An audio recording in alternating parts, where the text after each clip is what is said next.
नमो नमः मित्रों। लगभग 7 से 8 महीने पश्चात आप लोगों से मिलने का सौभाग्य प्राप्त हो रहा है। ऐसा नहीं है कि मेरी इच्छा नहीं थी आप लोगों से मिलने की, ऐसा नहीं है कि मैं वीडियोज़ बनाना नहीं चाह रहा था, ऐसा नहीं है कि मैं ऑनलाइन आना नहीं चाह रहा था। बस ये थी कि कुछ समय का कॉन्स्टेंट था। अब उस समय का कॉन्स्टेंट ऐसा कि मैं अपनी एक पुस्तक लिख रहा था जो कि महाकुंभ पर थी। वो बीते वर्ष आई भी और काफ़ी लोगों ने उसे सराहा भी। हो सकता है कि महाकुंभ पे मेरी लिखी पुस्तक आप लोगों में से किसी ने भी पढ़ी हो। जिन लोगों ने ना पढ़ी हो वो भी जा कर के वो सर्च करके महाकुंभ की पुस्तक को ढूँढें। अमेज़न और फ्लिपकार्ट दोनों जगह उपलब्ध है, उसे खरीद कर के पढ़ें। आपको निश्चित रूप से महाकुंभ 144 वर्षों की प्रतीक्षा का पुण्य फल, उसे आप मेरे नाम से उपेंद्र उपाध्याय के नाम से सर्च करेंगे तो अ, आपको मिल जाएगा, जो भी ऑनलाइन प्लेटफ़ॉर्म है अमेज़न या फिर फ्लिपकार्ट पर। तो उससे इतर हट करके आज मैं अपने बिंदु पर आना चाहता हूँ। आपने यह एक घटना जो कल घटी, अ, जेवर में इंटरनेशनल एयरपोर्ट का उद्घाटन माननीय प्रधानमंत्री जी और माननीय मुख्यमंत्री उत्तर प्रदेश के द्वारा जो उद्घाटन उसका किया गया, इस घटना के बारे में आप लोगों ने टेलीविज़न, मीडिया या न्यूज़पेपर के माध्यम से पढ़ लिया होगा। उसकी प्रमुख विशेषताओं के बारे में भी आप लोगों ने जान लिया होगा कि वह एशिया का सबसे बड़ा एयरपोर्ट है। ये हमारे उत्तर प्रदेश के लिए एक गर्व का विषय है। अब मैं उसकी कितनी लंबाई, चौड़ाई, उसकी लेंथ और उसके कितने चरण होंगे और कब वो 2040-50 में जाकर के वो पूरी रूप से उसके चारों या पाँचों चरणों का निर्माण हो जाएगा, मैं उसके निटी-ग्रिटी में नहीं जाना चाहता। मैं बस आपको यह बताना चाहता हूँ कि वह जगह, जहाँ पर कि वह एयरपोर्ट स्थापित हो रहा है, उस जगह का क्या महत्व है।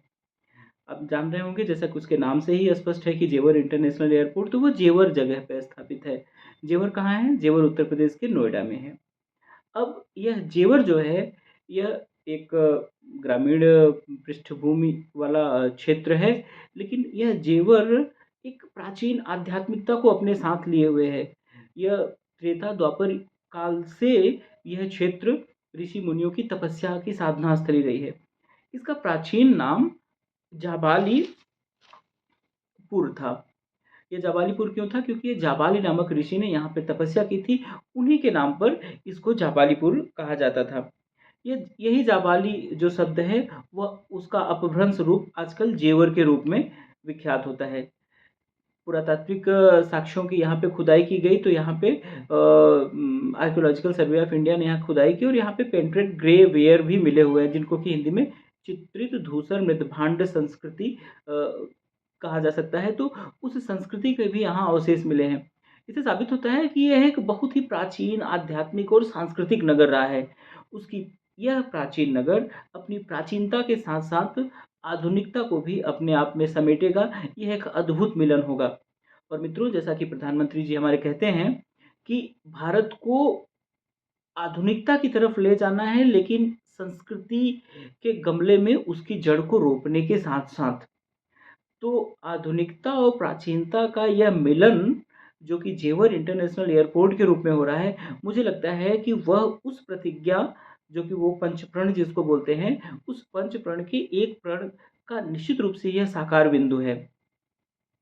तो यह तो थी जेवर की बात, लेकिन इसके साथ-साथ मैं आपसे कुछ एक मज़ेदार घटना शेयर करना चाहता हूँ, जो कि आजकल आप जान रहे होंगे ना कि ईरान वॉर चल ही रहा है।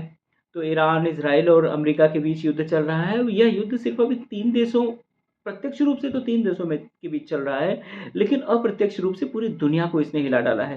और ख़ास तौर से मध्य पूर्व के देश तो संत्रस्त हैं, और भी दुनिया के तमाम देश जो कि मध्य पूर्व के तेल, गैस और फर्टिलाइज़र इत्यादि पे जो निर्भर रहे हैं, पूरी दुनिया में उथल-पुथल मची हुई है। सारी दुनिया के शेयर बाज़ार धड़ाम हो रहे हैं, तेल, गैस और पेट्रोलियम के दाम बढ़ रहे हैं।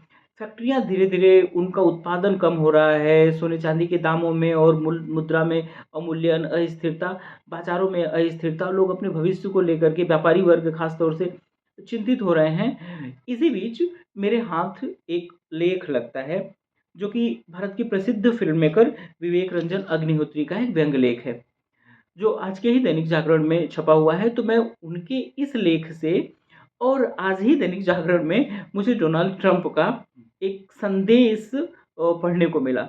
इन दोनों को समाहित करते हुए मैं आपके सामने कुछ घटनाओं का उल्लेख करना चाहता हूँ। डोनाल्ड ट्रंप के बारे में एक समाचार आया कि अमेरिका में मियामी शहर है, मियामी में फ्यूचर इन्वेस्टमेंट प्रोग्राम करके एक कोई समिट हो रही थी जो कि सऊदी बैक्ड है। उसमें बोलते हुए उन्होंने कहा कि मैं अपने सामने पीछे एक लेगेसी छोड़ जाना चाहता हूँ कि दुनिया मुझको पीस मेकर, शांति दूत के रूप में जाने। फिर उन्होंने वही अपना पुराना दावा वहाँ पे दोहराया कि मैंने दुनिया में 8 युद्ध रुकवाए हैं और मैं चाहता हूँ कि दुनिया मेरे जाने के बाद मुझको शांति योद्धा, शांति दूत के रूप में जाने, और मैं युद्ध कर भी रहा हूँ तो दुनिया में शांति स्थापित करने के लिए। कुछ इसी लाइन को लेकर के मैं अब आपके सामने प्रस्तुत कर रहा हूँ विवेक रंजन अग्निहोत्री का लेख के कुछ अंश, जो कि इतने मज़ेदार हैं कि आप सोचने को विवश हो जाएँगे कि युद्ध का भी क्या समारोह हो सकता है? इन्होंने तो बताया कि युद्ध एक त्योहार के रूप में है। उन्होंने इस इसकी शुरुआत वे करते हैं, कहते हैं कि मनुष्य की बुद्धि लगभग 5000 वर्षों पूर्व पैदा होती है। मनुष्य में बुद्धि का विकास तो ऐसा माना जाता है कि 5000 वर्ष पूर्व हुआ। उसमें अचानक एक दिन बुद्धि का विकास होता है तो वो 2 पाँव पे चलने लगता है। अब ये कहते हैं कि यह पता नहीं है कि उसमें बुद्धि का विकास हुआ या उसके सिर पर एक बोझ लद गया जिस बोझ तले धरती दब गई है। फिर वे आगे कहते हैं कि हमारे इतिहास का कोई भी ऐसा कालखंड नहीं रहा जबकि दुनिया में कहीं युद्ध न हो रहा हो। जैसे दिन के बाद अंधेरा होता है या फिर एक धरती के एक हिस्से पर दिन रहता है, दूसरे हिस्से पर रात्र रहती है, उसी तरह कहीं शांति, सुख और समृद्धि है तो कहीं दूसरी तरफ युद्ध भी चल रहा होता है। वे कहते हैं कि एक तरफ दुनिया में जितने भी मनुष्य हैं उनका एक हिस्सा तो उपग्रहों की खोज में लगा हुआ है और दूसरा हिस्सा धरती को तमाम लोगों को समाप्त करने, मारने, अपनी शक्ति को का प्रदर्शन करने के लिए युद्धक हथियारों की खोज में लगा हुआ है। फिर वो कहते हैं एक तरफ तो हम ऊपर की तरफ अंतरिक्ष में जा रहे हैं और नीचे हमारा पाताल की तरफ गमन भी जारी है। वे कहते हैं शांति का तो एक ही नाम होता है शांति, लेकिन युद्ध के कई नाम हैं।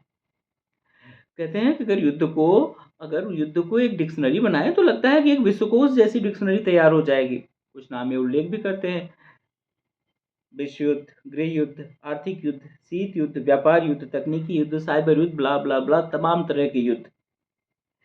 वो कहते हैं हर युद्ध उस नाम पे रखा जाता है जिसकी उस युद्ध में पराजय होती है या जो उस युद्ध से सबसे ज़्यादा दुखी होता है। जैसे वियतनाम युद्ध, इराक युद्ध, अफ़गानिस्तान युद्ध। कहते हैं यह भी एक विडंबना है कि युद्ध उसके नाम पे नहीं रखा जाता है जिसने उस युद्ध को शुरू किया। कह रहे हैं कि अगर अगर ऐसा होने लगे तो दुनिया के आधुनिक युग में जितने भी युद्ध हुए हैं या लगभग 1945 के बाद जितने युद्ध हुए हैं उन युद्धों में 90% युद्ध का नाम अमेरिका युद्ध रख दिया जाएगा।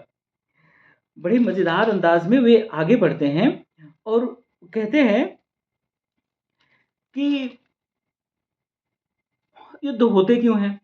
तो कहते हैं कि युद्ध सिर्फ़ 2 कारणों से होते हैं। एक तो अधिकार की इच्छा, दूसरी संग्रह की लालसा।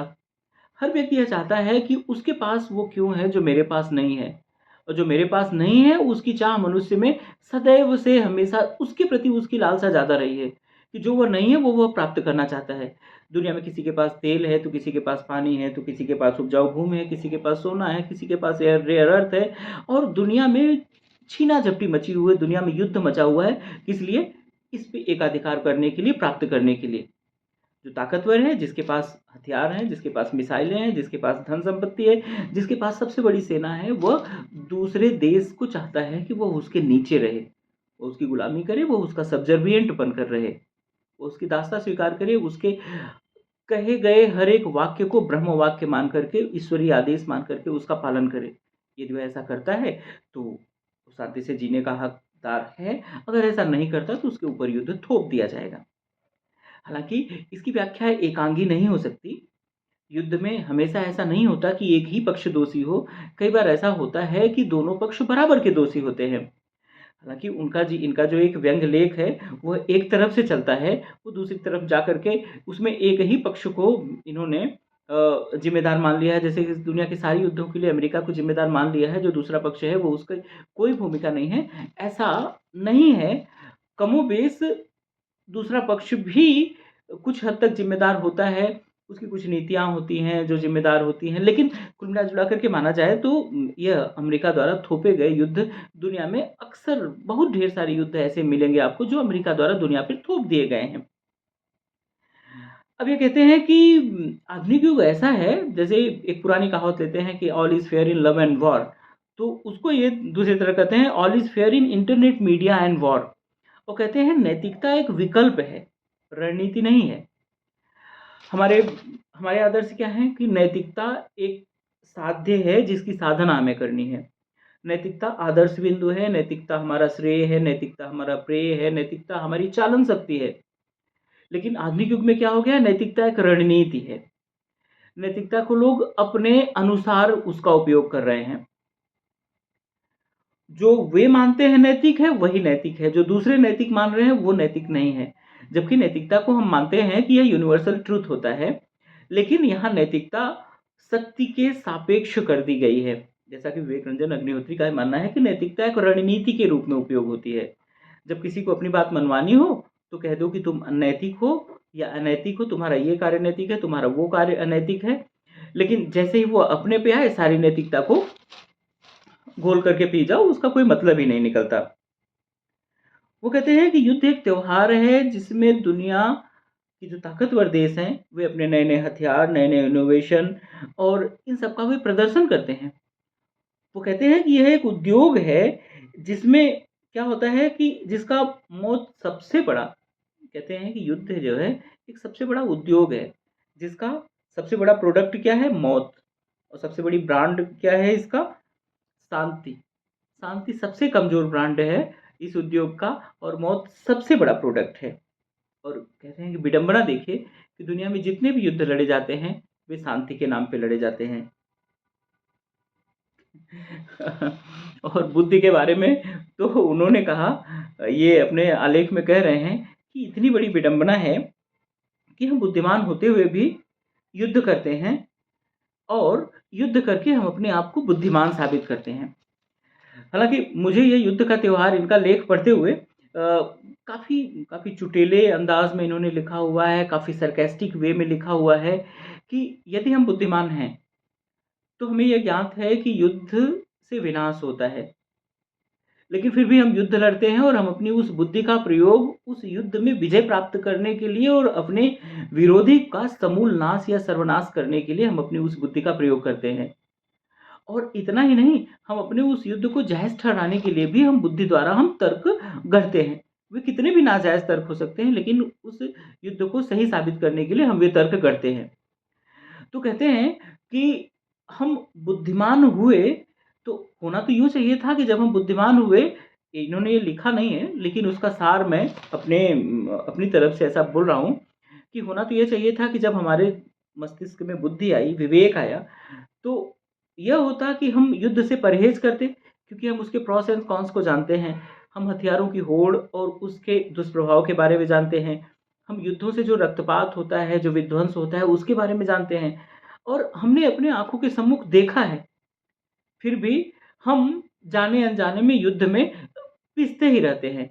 और इन्होंने सचमुच कहा है कि इतिहास का एक भी क्षण, घंटा, मिनट ऐसा नहीं गया, एक भी पल ऐसा नहीं गया, जब दुनिया के किसी कोने में युद्ध ना हो रहा हो। और जब हम बर्बर थे तब भी युद्ध लड़ते थे, जब हम तथाकथित सभ्य हो गए हैं तब भी युद्ध लड़ रहे हैं, और ना जाने ये युद्ध कब तक चलता रहेगा। और इसकी आशंका तो ये है कि युद्ध कभी समाप्त ही ना हो, क्योंकि हम बुद्धिमान होकर युद्ध लड़ते हैं, और युद्ध लड़कर अपने आप को बुद्धिमान साबित करने की कोशिश करते हैं। तो अंत में मैं इसी कंक्लूजन के साथ आज की इस वीडियो को का समापन करना चाहता हूँ। आशा है कि आपको यह कंटेंट अच्छा लगा होगा। अच्छा लगा हो तो प्लीज़ इसको लाइक, शेयर और सब्सक्राइब अवश्य कर दें। इसको फॉरवर्ड करें, और अब मैं आज से नियमित रूप से अपने इस चैनल पर कुछ न कुछ इसी तरह की वीडियोज़ मैं अपलोड करता रहूँगा। आशा है कि आप लोग मेरा समर्थन करेंगे। धन्यवाद। जय हिंद, जय भारत, वंदे मातरम।